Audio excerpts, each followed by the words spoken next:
What's going on, guys, and welcome back to another episode of the German Bear Podcast. And today we got the day 16 and 17 recap of the 2022 Chicago Bears training camp.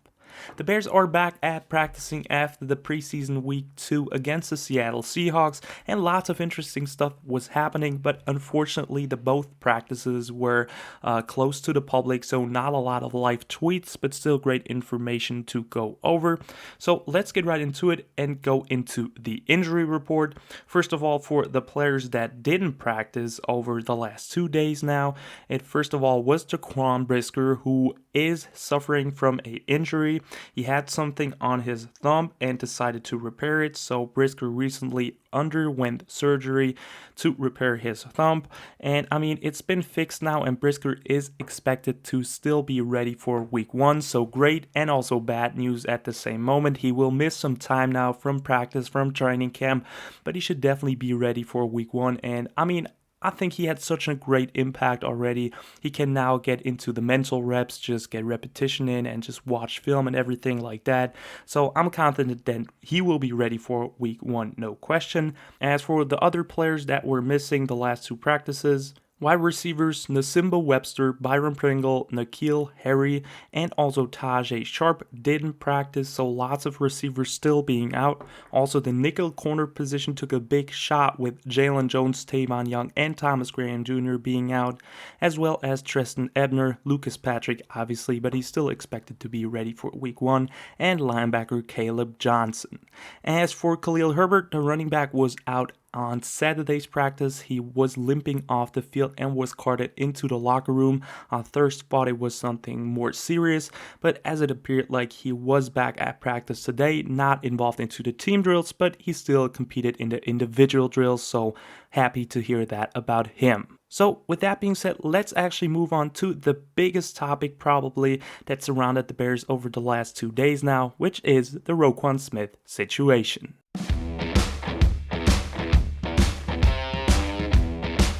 As it looks like the All-Pro linebacker of the Chicago Bears, Roquan Smith, is back for the first time at Bears training camp, first practice of the 2022 season for him, so love hearing that. And there's obviously lots of speculation about the situation right now, but Roquan Smith addressed it right after practice with a press conference and said that he's now focusing on the 2022 season. He will be a Bear for this year and is also going to play under his current contract, so his holdout is now kind of over, and also the Bears are not negotiating with him at the moment, which just basically means they're postponing it after the season, and after the season is actually over, they're able to franchise tag him, which is obviously great as well, so you get more time to negotiate with him and get that situation solved out. So my hopes for Roquan Smith being a long-time Bear are higher than the weeks prior, and I'm definitely happy about the situation at the moment, and it was just great seeing Roquan Smith under a Bears helmet once again. He did not participate in team drills, obviously just slowly working him back,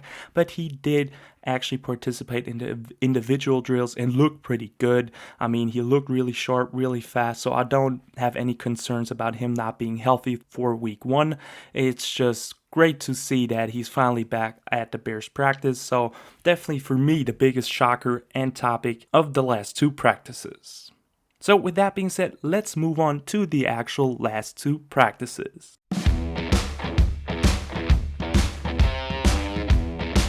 And with close practices, like I said, we won't have any live tweets, but still some information was given out afterwards. I want to start off talking about the offensive line. Second-year players Tevin Jenkins and Larry Borum both took almost every single one of their reps with the first team, so they're really establishing themselves on the offensive line. Veteran Riley Reiff actually takes reps with the second team at left tackle at the moment, so I don't mind that at all. Honestly, the better guy should start, obviously, and then both of the guys have high qualities, Larry Borum as well as Riley Reiff as swing tackles, and it looks like Riley Reiff is the second team or the backup at the moment, so I don't have a problem with him being a swing tackle. That's a really, really solid option right there. As for Tevin Jenkins, obviously love seeing that he's establishing himself on the first team as well as a guard. I think looked solid in the first preseason game that he played in as a guard, and I liked what I saw out of him. Just He had his mistakes, obviously. He also had his good parts, his good plays. So I love the development of Tevin Jenkins and how he's coming along. As for the play of the day on Saturday, it was actually by the defense for kind of the first time it feels like.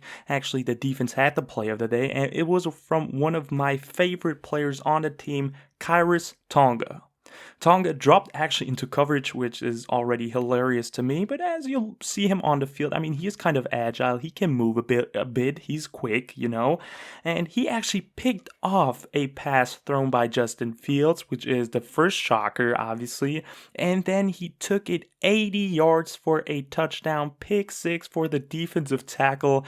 I mean, it's just, I did not see any clips of it, just a bit on the Bears channel, but it was not that clear what happened. But still, I mean, Khyris Tonga, obviously huge play for him, getting the pick, making the catch, and then running it backwards.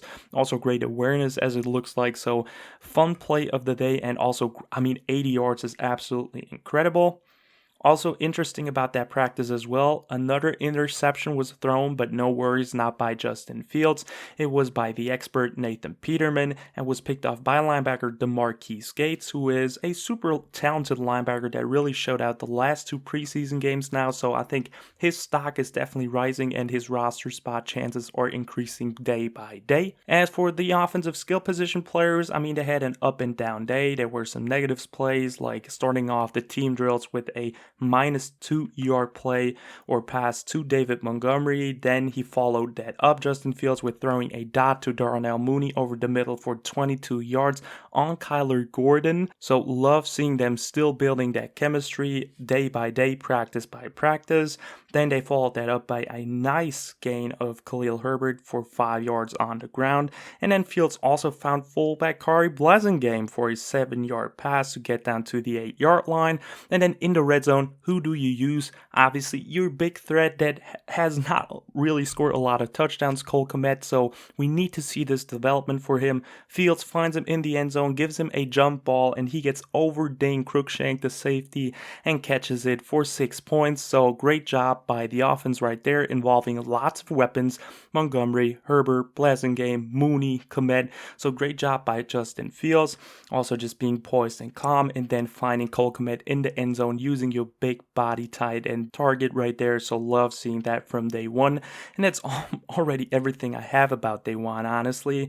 As for today, guard Michael Schofield actually was with the first team offensive line for a small amount of plays. I think only 5 reps overall, so nothing too scary for Tevin Jenkins in that situation. I think they just still want to give him some reps to get him ready for the season, but I think he will ultimately be the backup interior lineman to just fill out all the spots if needed, so he can definitely do that. So still interesting to me. As for some highlights from the Bears practice today, Justin Fields once again connected with Darnell Mooney for a long touchdown where he rolled out to his left before hitting Mooney, who got past Lamar Jackson, the cornerback. So once again building that chemistry, same thing, different day. Love it. Also, Justin Fields had 2 long completions to Equanimeous St. Brown. I think in the games, Equanimeous St. Brown hasn't been that involved. Obviously, it's only been a few drives, and he was open on some plays. Fields did not decide to go with him. Also had a nice end around, but still love that he's producing or still producing in practice, and hopefully it will translate on the field as soon as possible as well. But love them building that connection. I think Equanimeous St. Brown is a very underrated receiver at the moment for the Bears. And also Fields threw an interception today, and it was actually intercepted by linebacker Nicholas Morrow. So love that. Morrow obviously being a very talented linebacker there. The ball was also tipped by Angelo Blackson. We saw that against the Seattle Seahawks as well, where he had a tip pass. So he's definitely a specialist at that, and love the awareness by the defensive lineman as well. As for Daz Newsome, some quick news about him today as well. He had a big drop by reports, but I don't think that really drops his stock overall or his roster spot chances. Lots of people are hating on him at the moment, but I mean, against the Chiefs, he had a great job, had that touchdown in the end zone, and then also against the Seattle Seahawks had a great tough catch while he was being hit. So I think he really has good chances of still making the roster. I like what I see out of him. Obviously, he had once again a muff punt against the Seahawks, but that time it was really because of one of his blockers ran into him, so no fault by him in that situation. Obviously, a drop doesn't help him, but I think it's not really too much of an impact for his roster spot chances. And with that being said, that's already the end of the video, guys. I hope you've enjoyed it. Obviously, it was not a lot of information today, but I made the best out of it, and hopefully you got lots of information out of that video. Like and subscribe if you liked the video. Check out Instagram and Twitter if you want to as well. And as always, guys, bear down.